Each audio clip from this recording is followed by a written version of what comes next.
Welcome to week 4. I can't believe that we are at the end. This is our last week together. I have loved seeing all of the beautiful creative pieces and transitions and choreography and stylings, and I've enjoyed seeing you guys just having fun and letting go, and I've enjoyed seeing you guys push through when stuff gets challenging. It has been my pleasure to host this.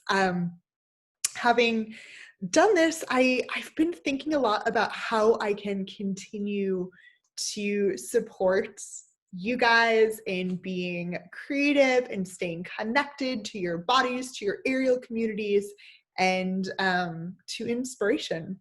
So I've been creating something really special for you guys. This has been breadcrumbs compared to what I've been working out, and I would invite you to join me for an 8 weeks together. It will look like choreography. It will look like creation. It will be meeting twice a week. And then there'll be some options for some feedback and one-on-ones. And part of it is going to run like a class. And then part of it is going to be you creating on your own with that material, and the end will culminate in a performance. For those of you who are not near Austin and can't make it to Austin, that will be virtual. And for you guys who are near Austin who want to participate, or who live within driving distance and want to come here, I have some in-person shows at a drive-in movie theater. We as performers will all be spaced and distanced, and you will need your own fabric to participate. And we will be masked up anytime that we're anywhere near each other, and everyone will be sitting safely in their cars to watch. So if you are in Austin and you want to participate in person, that would be an option too. And I'm just so excited to continue reshaping what this looks like during these strange times that we're in. We will be spending 8 amazing weeks together, like I said.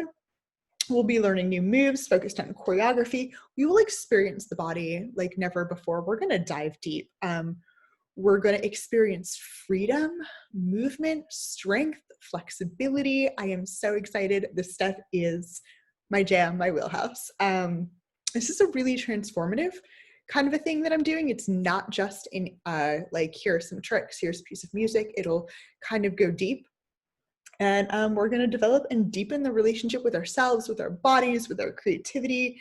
And we're really going to work on, if you're in the place where you're looking to find your own voice and your own movement, we're kind of going to be working on that. And I'm so excited to share that with you. If you want details, post yes, give me details, post yes, I want that. And that's not a firm commitment, but that is, just let me know that as soon as I have all the details to share with you, I will shoot that over to you. And without any further ado, let's do our screen share and move on to week 1. So here we go. This is going to be move 1 for the week. I'm going to turn my volume off because I was using some different music here. So for this one, you want to make sure to take really great care of your splits. If your splits aren't doing great, if they're not feeling good this day, don't do it. We can talk about some alternatives, or you can get creative and find something that you like that starts with a single side, same side knee hook. And then I'm going to wrap for catchers here, and we'll begin with that. So grabbing the fabric, wrapping for catchers. And just to pause right here, this week I decided to share a video of with you that's a little bit less polished than I would normally share, because I think that you can kind of see what is happening a little better. So I chose to use a video from when I was kind of still first piecing together this move. You can see that I'm kind of low, because that is a great practice when you're learning new stuff, is not necessarily to do it super high. So here we go. Same side, knee hook, wrap for catchers. Your free leg is going to come into face and towards your face. And you're going to separate the tail here. So to do that, I kind of have it in my armpit, which gives me a little bit of security as I go ahead and separate that, in addition to pinching the knee, opening the hip, driving the leg backwards to activate the back of the leg for the hooked leg specifically. And then I'm wrapping there from inside out. So it goes inside, tail will be on the outside. And in this case, it is my left leg that is free. So left hand on the tail. Then I'm going to take my right leg off and I'm going to do the same thing. So both of the fabrics have the tension coming on the inside. Tails are held in each respective hand on the outside of the leg. Now from here, I'm giving myself slack. So you can definitely pause here and you can just spin. And that's great. You could just, yeah, that's what I would do. That would be my modification, is I would hang out here and just find a spin in a comfortable wide second position if splits don't work out for you. Or you can do anything else that you love from a single side hip key or a single side, same side, goodness, same side catcher's wrap, or a same side just knee hook, and whatever feels good if you're not feeling your splits, or get creative. Feel the essence of this move and just get creative and use something that feels good to your body. So for this one, if you are proceeding with this, you're going to give yourself some slack to widen your split. Depends on how wide your splits are. My splits do tend to be fairly open, but note that this is a split on a good day. My splits don't always look like this every day without a lot of care. So then notice that I took the hand of the knee that had been hooked, it's my right, and I put it on the pole to kind of help myself in this position as I shift my weight. Now from here, I kind of don't do much else from here, but you can open the arms. You can find a spin. It's a really cool shape. You'll see that I kind of push my arms out a little bit, and then I played with that exit. So how I got out is I took the top leg, and I'm going to move this so you can see a little better what I chose to do. And this can be done higher with mindfulness.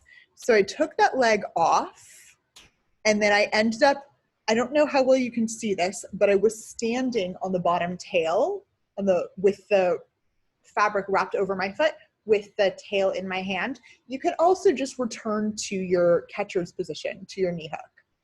So we'll go through that one more time. Same side knee hook. And instead of catchers, we're going to take the fabric, the tail into the armpit to give you the ability to separate your fabric. Fabric is going to wrap on the free leg from inside to out.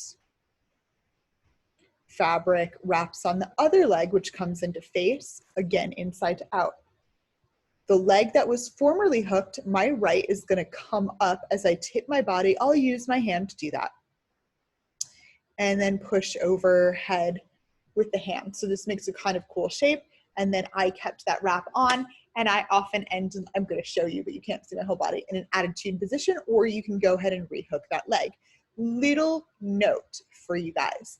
If you choose to do this, when you tilt, it will open up your splits a little bit. So you can use your thighs to resist, or when you set it up, you can not go as deeply into your splits. So those are the two options that are best to kind of make sure the fabric doesn't pull you farther than you want to go. Hamstrings are very delicate. They're not an injury that you want to have. If you can avoid it, they tend to take a really long time to heal, and to heal properly, they need very specific care. All right. That, I am calling that I will put it in the comments. I don't remember what I named that one. I am so sorry, guys. And now we're going to move on to the other move that I have for you. This video was taken a while ago, but it's a really good video of this move, so I wanted to share it with you. This was taken back in early March before COVID. I had some time after a session, and I wanted to create. So for the exit of this one, it is, I advise you to have a knee available to hold on to the fabric, because that kind of helps you grip, and you will need that grip if you use the same exit that I use, and I'll talk about an alternate exit for you. I'm gonna go ahead and skip ahead here. Pretty entrance. And then from here, I'm gonna separate the fabric and I'm gonna hip key on one side.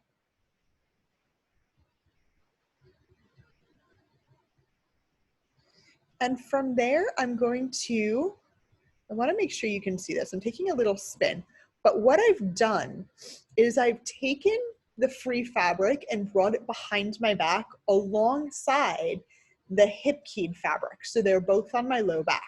And what I'm going to do after I finish spinning is I'm going to grab them and hold them really tight, kind of choke up, and find myself in a back bend here. Then that hand is going to come back to the fabric with a tension, and I'm going to return to my single side hip key. Now, this is where it gets fun. I'm going to take my bottom hand and hold on to the other fabric.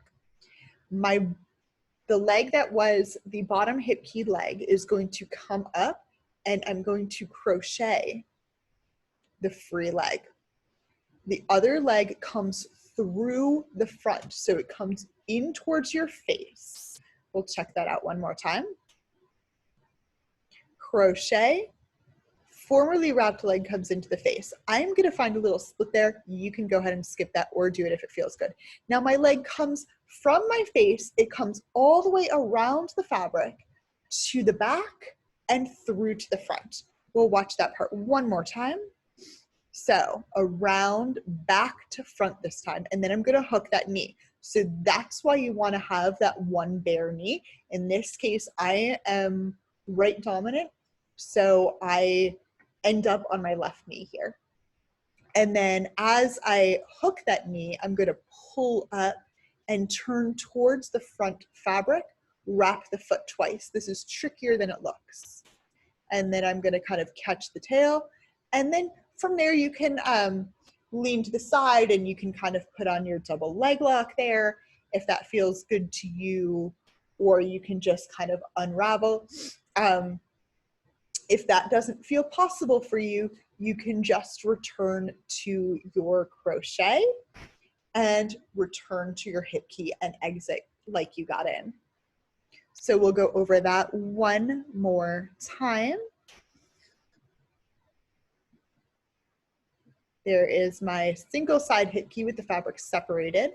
Fabrics come behind the back, little spin, and then choke up on them. So we have a lot of tension and that they're taut for your back hang. I like that spinning version. I could be going faster. And then we're gonna return to the hip key by shifting our weight and one hand to each fabric to their respective fabrics. What was the free leg, the top leg is going to crochet, other leg comes around and through to the face. Little split there if that feels good. And then all the way around and again through the fabric towards the face, hooking the other knee, coming up, wrap one and two. When I teach this, and as you can see here, the wrapping is the hardest part because of the dexterity you need. With that one, for the sake of this week, do whatever you need to do, but don't give up with that one. It'll just take probably a little bit of practice, and then you will, over time, nail it, because that's been my experience creating this move and that transition, and it's been the experience of my students who I've shared that particular move with. So those are your moves for week 4. Our song is Woo by Rihanna. I felt some angsty kind of sassy energy this week. So I'm super excited to see what you guys do with that. And if you'd like to hear more about spending 8 weeks together, go ahead and comment. Let me know, say yes, and I will see you in the group. And I cannot wait to see our week 4 choreography.